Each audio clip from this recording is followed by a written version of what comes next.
এই কম্পিটিশনটা এখন নাই। এই কম্পিটিশনটা ছিল যখন ছাত্রলীগের আমল ছিল তখন। এই কম্পিটিশনটা এখন নাই, এখন কোঅপারেশন আছে। এই কোঅপারেশনটা যতদূর পর্যন্ত সর্বোচ্চ লেভেল পর্যন্ত আপনার নিয়ে যেতে হবে।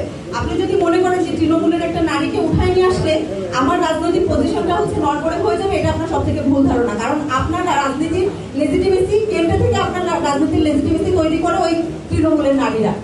তৃণমূলের নারীদের যদি আপনি না আনতে পারেন, একজন গৃহবধূ যতদিন পর্যন্ত না বুঝবে যে তার ভোটের মান আর আমার ভোটের মান সমান, ততদিন পর্যন্ত আমার ওই গ্রাউন্ডটা তৈরি হবে না। কারণ চায়ের দোকানে বসে পুরুষে আলাপ করে, নেতাদের নিয়ে, নেত্রীদের নিয়ে আলাপ করে না। কেন করে না? কারণ ওই গৃহবধূদের ওই ঘর পর্যন্ত, ঘরের দুয়ার পর্যন্ত আমরা যে রাজনীতির আলাপ করছি, এই আলাপটা আমরা পৌঁছাতে পারছি না। আমরা তাদেরকে বোঝাতে পারছি না এই রাজনীতির মাঠে আপনার ভোটও সমান গুরুত্বপূর্ণ। এইটা গৃহবধূ থেকে শুরু করে চা শ্রমিক যে নারীরা আছে তাদের পর্যন্ত পৌঁছাতে হবে যে আপনি যে শ্রমটা দিচ্ছেন, আপনার পাশের যে পুরুষ যে শ্রমিক আছে সেও একই শ্রম দিচ্ছে, কিন্তু আপনাকে আপনার শ্রমের মর্যাদা দেওয়া হচ্ছে পুরুষ শ্রমিকের অর্ধেক। আপনার শ্রমের মর্যাদা হচ্ছে তার সমান, এটা বোঝাতে পারছি না বলে আমাদের ওই রাজনীতিটা তৈরি হচ্ছে না, আমাদের ওই ডিসিশনটা মেনে নিতে হচ্ছে।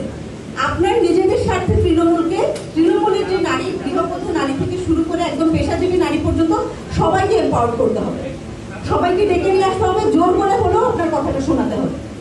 আমার কথা না শোনালে, রাজনীতি যদি ঠিক না হয়, সমাজ ঠিক হবে না। কারণ বাংলাদেশে ৭১-এর পরবর্তীতে ২৪-এ এত বড় একটা রাজনৈতিক মুভমেন্ট হয়েছে এবং ওই রাজনৈতিক মুভমেন্টের অন্যতম চালিকা শক্তি নারী ছিল। তারপরেও ২৪ পরবর্তী সময় সব থেকে বেশি সেমিনার হয়েছে যে কেন নারীদের রাজনীতিতে অংশগ্রহণ করা জরুরি। এইটা মানে আমি কিভাবে এক্সপ্লেন করবো আমি আসলে বুঝতে পারছি না। কারণ ২৪ পরবর্তী সময় এসে আপনি যখন বারবার করে বলেন যে নারীদের রাজনীতিতে অংশগ্রহণ করা জরুরি, এটার জন্য সেমিনার করা লাগে, এটার জন্য টক শোতে গিয়ে আলাপ করা লাগে, বারবার এই টপিকটা উঠে আসে, তখন এটা আমাদের জন্য লজ্জা করে। তো এই লজ্জা থেকে বাঁচতে হলে এটা সবার কাজ করতে হবে। যারা একদম হাইলাইটেড যারা আছেন নেত্রীরা, তাদের যেরকম কাজ করতে হবে, তৃণমূল থেকে যারা আছেন তাদেরও একই সমান মানে মূল্যবোধটা ধরে রাখতে হবে। আপনি যখন ভাবছেন যে ওরাই মনে হয় সব, আমি কিছু পাচ্ছি না, এটা করে করে আপনি ওই আবার ছাত্রলীগের রাজনীতিতে ফিরে যাচ্ছেন। আমরা যে ফিল্ডের রাজনীতির কথা বলছি, আমাদের ফিল্ডের রাজনীতির জন্য আপনাদেরকে দরকার। তৃণমূলে যারা আছে, তৃণমূলের সবার কাছে পৌঁছায় দিবেন, তাদেরকে ঘরে ঘরে গিয়ে বলবেন যে আপনার একটা ভোটের জন্য আমার রাজনীতি করতে হবে, আপনার ভোটটা আমার জন্য সব থেকে গুরুত্বপূর্ণ। আপাতত এইটুকুই। আমরা জানি যে জুলাই অভ্যুত্থানে নারীরা আস্তে আস্তে হারায় যাচ্ছে। এই নারীদের হারায় যেতে দেওয়া যাবে না।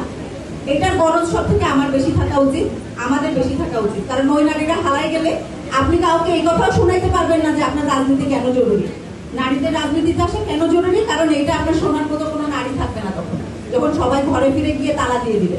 আর অলরেডি ওই প্রসেস শুরু হয়ে গেছে জুলাই পরের থেকে, ওই প্রসেসটা আর লম্বা করে হতে দিয়েন না। এটা হচ্ছে সবার কাছে অনুরোধ। ধন্যবাদ সবাই।